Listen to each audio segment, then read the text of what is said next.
from a baby and she called him Bruce. Around his neck she was walking with a noose, and everybody around town called her Mother Goose. Mother Goose, Mother Goose, Mother Goose, let him loose. Mother Goose, Mother Goose, Mother Goose, let him loose. All the children loved Mother Goose. She gave them some cookies and she served them some juice. And then the children would play with Bruce until he got tired and went to roost. Mother Goose, Mother Goose, Mother Goose, let him loose. Mother Goose, Mother Goose, Mother Goose, let him loose. And then one day when it got late, the children went home, left open the gate. Mother Goose came out and looked around. Poor little Bruce was nowhere to be found. Mother Goose, Mother Goose, Mother Goose, let him loose. Mother Goose, Mother Goose, Mother Goose, let him loose. For a very long time, Mother Goose was sad. And then one day, her heart was glad. To her surprise, when she opened the door, there was Bruce with his family of four. Mother Goose, Mother Goose, Mother Goose, let him loose. Mother Goose,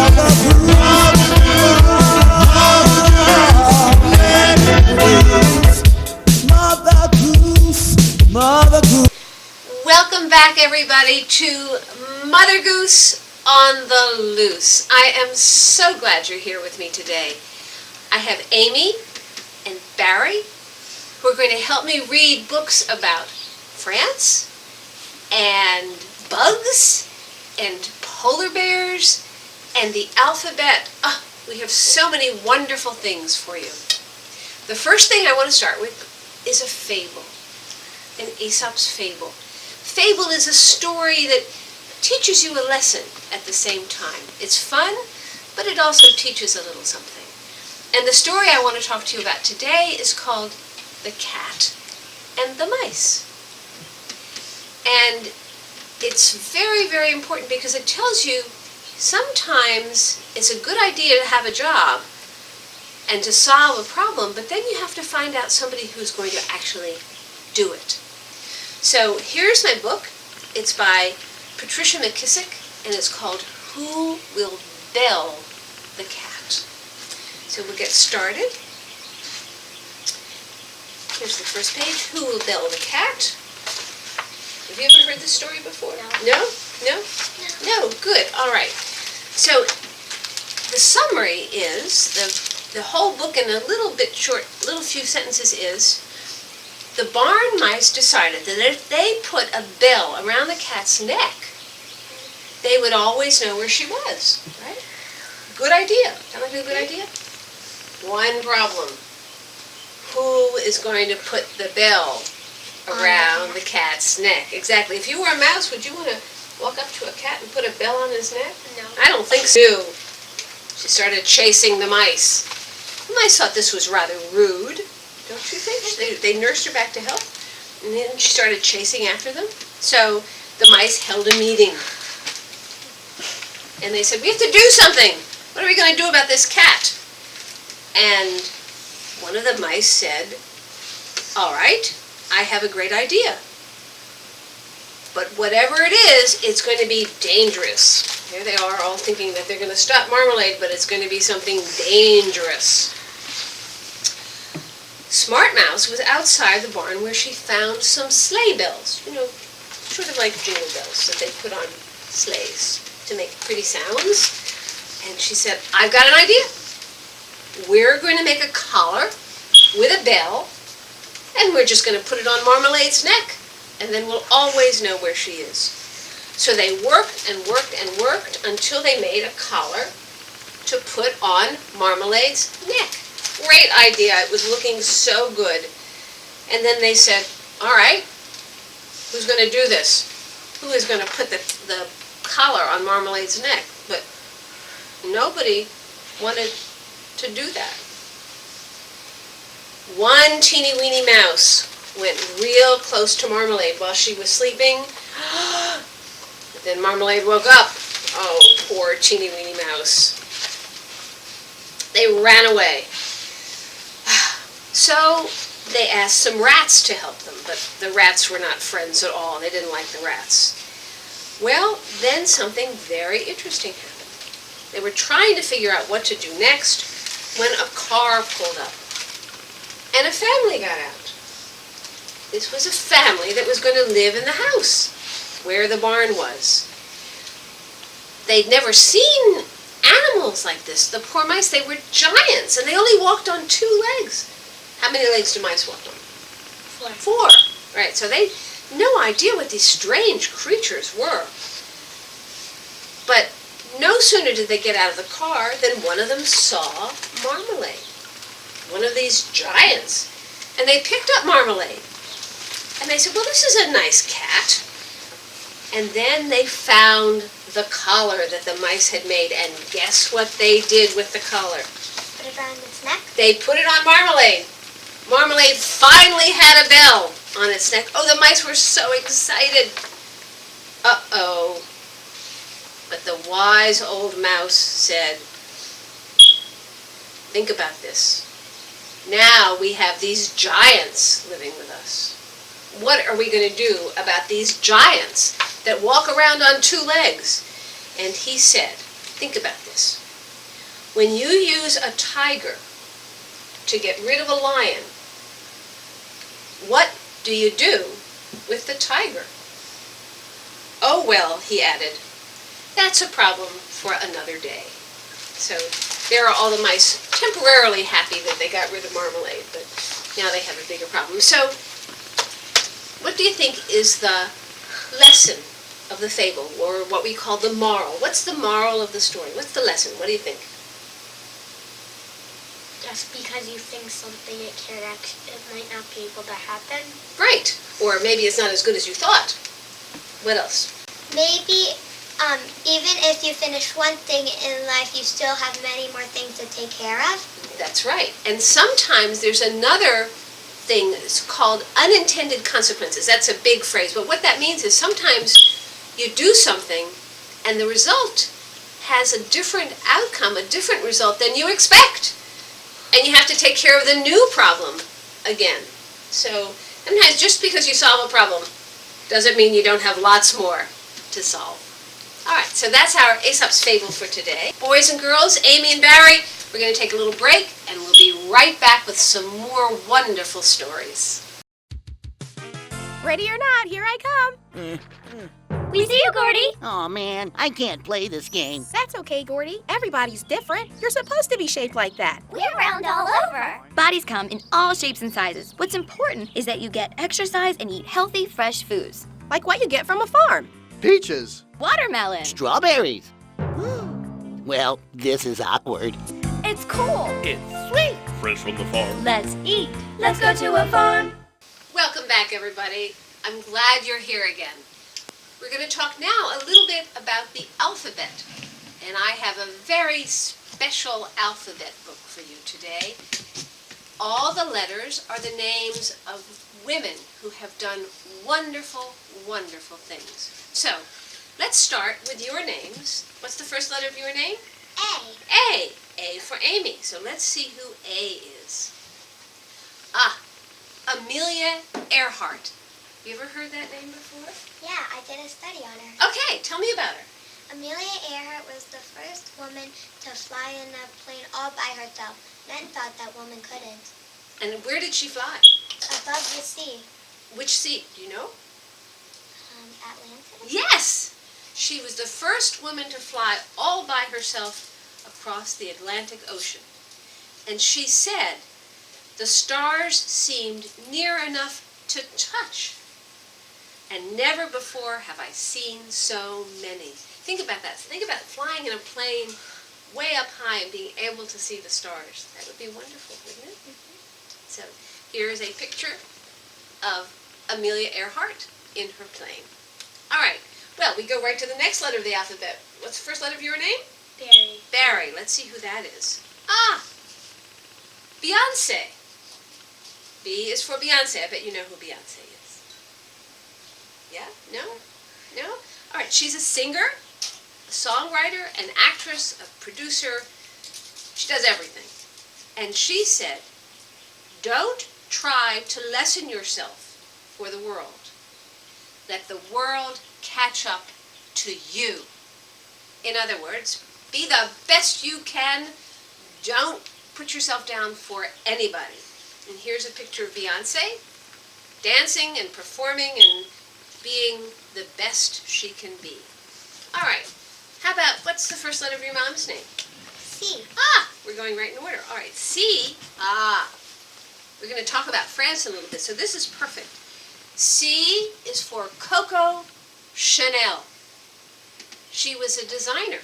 She made beautiful clothes, and there's still a company and a perfume named after her, Chanel. Have you heard My mom's ton of things. Okay, great. All right, so you've heard about Chanel. She was very fashionable, very chic lady, very, very well-dressed. And she said, in order to be irreplaceable, do you know what irreplaceable means? No. You know what irreplaceable means? Yeah. What does it mean? Like, no one can, like, be you. Exactly. We should all be irreplaceable. Nobody can be us. We are the best us we can be. So she said, Coco Chanel said, in order to be irreplaceable, one must always be different. Little bit different. Stand out from the rest of the crowd. All right, how about the first letter of your dad's name? L. L? Or S. You mean R. I mean R. So, all right, we'll do L. Is Okay. So, L is for Lucille Ball. Have you ever heard of Lucille Ball? No. She was a red-headed actress. She was a comedian, and the first woman ever to run a major television studio. She had a TV show called I Love Lucy. It was so funny, and she would do anything. She would get herself into any kind of situation. She never backed down from anything that would be funny, because the most important thing to her was to be funny. All right, let's pick one more letter. How about one of the uncommon letters? Okay. Like X or Z? All right, well, that's great. I'm glad you did that, because that's really wonderful. It says they don't actually have people for that. They say X, Y, and Z are extraordinary you. And there's actually a little mirror here. See the mirror? There's a mirror. It's going to shine. And the zillions of wonderful, brave adventures that you're going to have.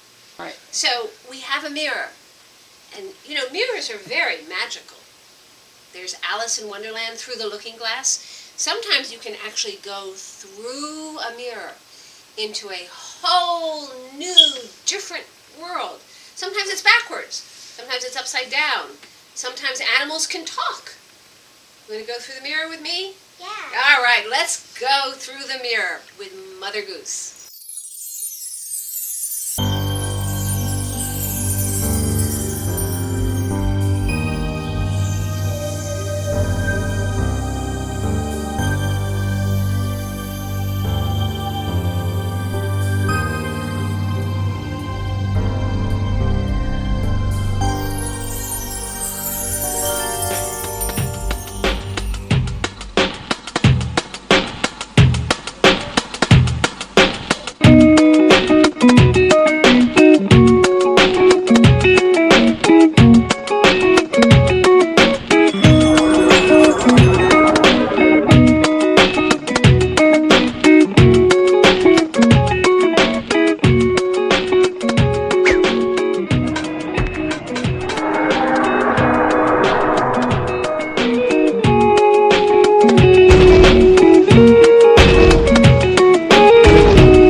good time on the other side of the mirror? Yeah. Yeah, we saw amazing things, didn't we?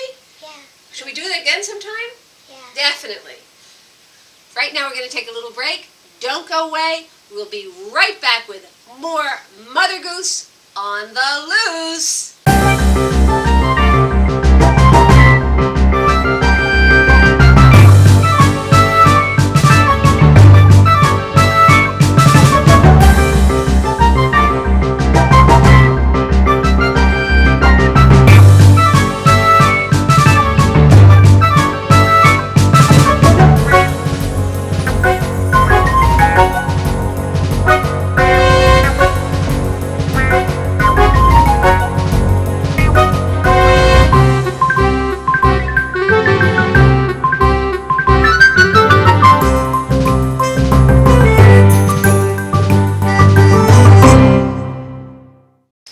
Welcome back, everybody. I'm glad you're here. Now we're going to read a book about bugs. You know, there's certain times of year, like the spring, when we start to see a lot of bugs. I don't know. How do you feel about bugs? Okay? You're all right with bugs? Okay. Not so okay with bugs, I bet. You're fine with bugs. What's another word for a bug? What's a sort of Insect? An insect, exactly. An insect. Let me ask you an important question. Is a spider an insect? No. No, good. How'd you know that? 8 legs. Exactly right. A spider has 8 legs. How many legs does a bug have? 4. A little more. You know? 6. 6. A bug has 6 legs. A spider has 8 legs. How about people? 2. 2 legs. Now, something very interesting about bugs and spiders, they have no bones, right? There's no skeleton in spiders and insects, and that's why they can have so many legs. But any animal, are we animals? Human beings are animals, right? We're mammals. We're mammals, exactly. We're a mammal kind of animal. All animals with bones can't have more than 4 legs. Or wings. Sometimes wings are counted as legs. So think about a bird. A bird has bones, right? Bird has a skeleton of bones. It has 2 legs and 2 wings. That's 4. You have 2 legs and 2 arms. 4. Never more. Never more than 4. But animals without bones, like insects and spiders, they can have lots of legs. How about a millipede? 1,000-leggers. 18. Or they have hundreds of legs. A Centipede, a caterpillar, a centipede. They have hundreds of legs. But they don't have any bones. What do scorpions have? It's a good question. We'll have to look that up. All right? Will you look that up for me when you have a chance? Yeah. Good. All right. I expect to be reported back to, okay? All right. So I want to read you a little story about bugs, and then I'm going to tell you my favorite bug, and I will tell you why. So this is a book called Bugs from Head to Tail, and it's written by Stacy Roderick and Juanchai Moria. All right, so here's a picture. What bug has a head like this? What does that look like? Snail, maybe? It looks like a snail. What about a big animal that looks like? Or What has a horn? rhino. A rhino. It looks like a rhino, doesn't it? But it's not. It's a bug. And it's called, whoops, a rhinoceros beetle. It's a beetle. You see it? This is a very big picture. But now you know why it got its name, because it looks just like a rhino. It's so strong. It digs around in the dirt with its horn. It's so strong, it can lift up to 850 times its own weight. Think about that. If you could lift 850 times what you weigh, that would be, you could practically lift a car. What do you think? That would be fun, wouldn't it? I did someone who can lift a car on his head. What bug has antennae like this? Antennae? Little thing sticking out of its head. I'm guessing it's a sea creature. think it's a sea creature. What do you think? I know what it is. Of a deer. I know what it is, but I forgot what it's called. It's a moth. You know, moths, you see a lot of moths in the springtime. There's someone in our house. Do you have a moth? Does it look like this? This is a big moth. This is a really big moth. I know another. It's called a Luna moth. And look at this. Can you see that this looks like eyes? Yeah. Yeah. So it'll scare away other animals because they'll think it's looking at them. Good idea, huh, for this moth? All right, now I want to show you, we talked about a lot of legs. What bug has legs like this? Caterpillar? Look at all those legs. Let's see. What do you think?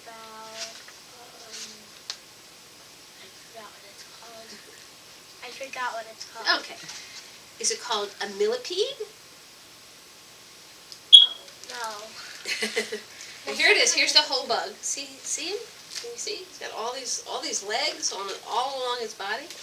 So we know it's a bug, right? Mm-hmm. A millipede belongs to a group of bugs whose name means many legs. It has many segments, many parts to its body, and each segment has 2 pairs of legs. It might have up to, are you ready? 750 legs all together. Can you imagine if in the morning you had to put shoes on 750 legs? There's a book about a critter who did that. Yeah, I know. You'd never get to school, right? You'd spend all day putting on your shoes. Is that what happens in the book? I don't know. I don't know that. So now this is what I want. This is my favorite. What bug has a tail like this? I know that. What'd you say? Firefly. Close. No. Close. Dragonfly? A dragonfly. Yes, good for you. So actually the answer is none, because a true tail grows out of an animal's spine. A spine is a bone, right? And no bug has a spine. What looks like a tail in the dragonfly is a very long abdomen, or stomach. The body that contains its stomach and other organs. A dragonfly's abdomen is made up of 10 segments and can move up and down, which is why it's sometimes confused with a tail. So why is a dragonfly my favorite bug? See, I'm even wearing one. See, I have the dragonfly here with a long, we know this is not a tail, right? This is the abdomen. Why is a dragonfly my favorite bug? I love dragonflies because a long, long time ago, about 300 million years ago, when there were no animals with backbones, there were only insects and plants. The plants and animals got really, really big. It was called the Carboniferous era. In fact, that's where all of our carbon fuels come from. Our fossil fuels come from then. Really big animals and plants turned into carbon, into coal, and that's where we get our coal and oil from today. Anyway, the plants and animals were huge. The dragonfly's wingspan was longer than my arm. It was 2 feet long. Picture a dragonfly that big. And I always wonder when I see a dragonfly, if the dragonfly still thinks it has a 2-foot wingspan. Do you think he's flying around thinking, look at me, I am huge? What do you think? You don't think so? Well, I do. I like to think that the dragonfly in his head is still big. And maybe that's what all of us should be like. Maybe we should all be like dragonflies.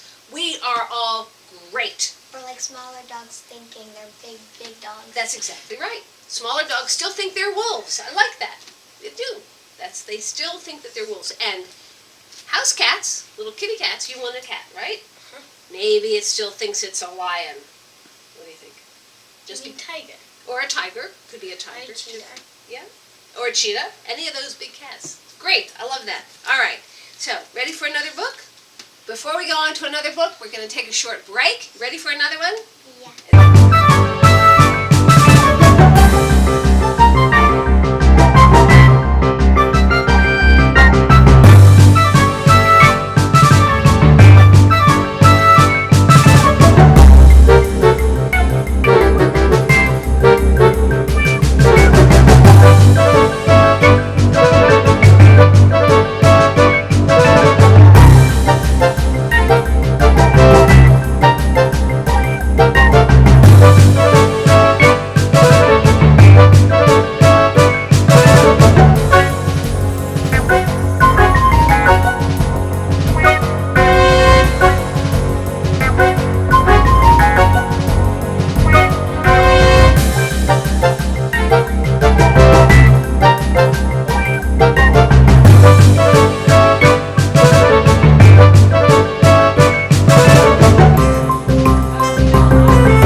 knows where milk comes from? The refrigerator. Before that. The grocery store. Why don't we visit a farm and see where milk really comes from? Yeah. It's always a good idea to get down to the root of things. Let me try. My turn. Visiting a farm is a great way to learn. It's an utter sensation. Hey, give the udders a turn. Get it? Udders. It's cool. It's Sweet. fresh from the farm. Let's eat. Let's go to a farm. So kids, tune in to Mother Goose on the Loose next week when we talk about Paris, France, where Yuri moved with his family. We'll see you then. Bye-bye. Bye. And then the children would play with Bruce until he got tired and went to roost.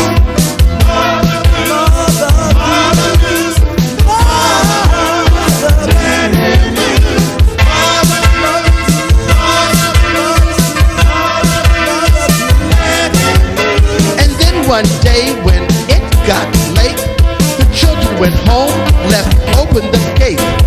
Mother Goose,